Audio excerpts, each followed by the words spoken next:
welcome to CMM News on this Friday, November 7. There has been some protest events in Asia these days, from Taiwan Sunflower Movement to Hong Kong Umbrella Revolution. They all protest against one thing in common, to stop the interference from China. And today we are discussing about these two movements, and one important question, are protest events a waste of time? First up, the protest in Taiwan. The Sunflower Student Movement was a protest movement driven by a coalition of students and civic groups between March 18 and April 10, 2014, in the Legislative Yuan and later, also the Executive Yuan of the Republic of China. The activists protested the passing of the Cross-Strait Service Trade Agreement by the ruling party at the legislature without clause-by-clause review. The protesters perceived the trade pact with the People's Republic of China would hurt Taiwan's economy and leave it vulnerable to political pressure from Beijing. The term Sunflower Student Movement referred to the use of sunflowers by the protesters as a symbol of hope, as the flower is heliotropic. Let's bring in Iris and Maggie. They are following the story. I'm correspondent Iris.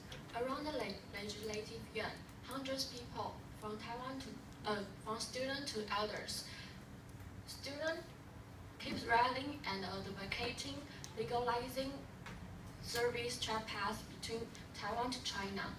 Students came from Hong Kong, pre-sponsors to support the democracy movement.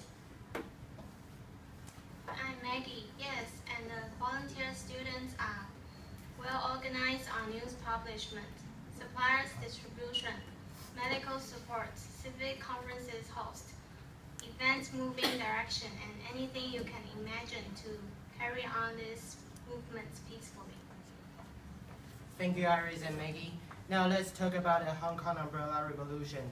It began in September 2014 when activities in Hong Kong protested outside the Hong Kong government headquarters and occupied several major city intersections after China's Standing Committee of the National People Congress announced its decision on proposed electoral reform.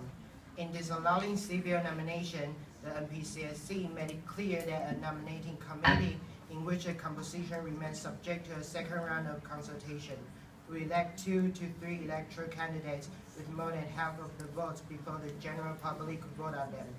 On 20th September, the Occupy Central with Love and Peace movement announced that they would begin their civil disobedience campaign immediately.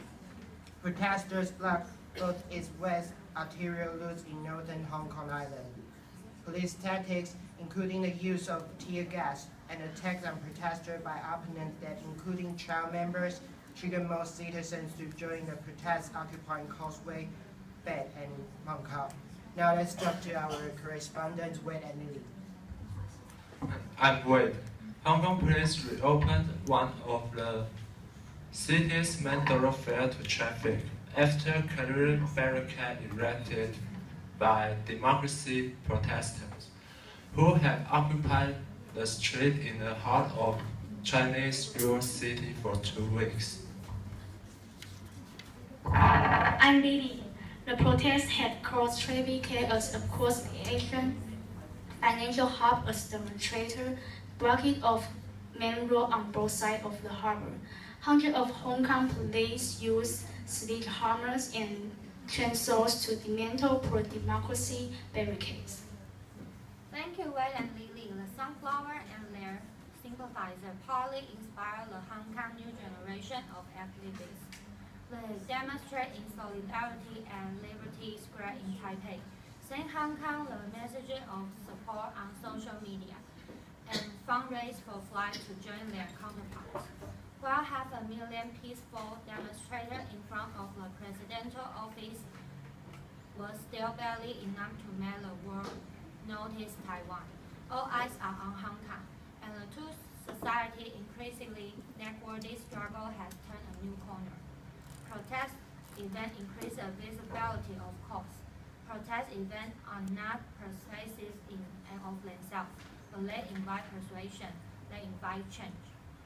Protest events demonstrate power and promote a sense of solidarity. You are watching CNN. Have a wonderful Friday. Goodbye.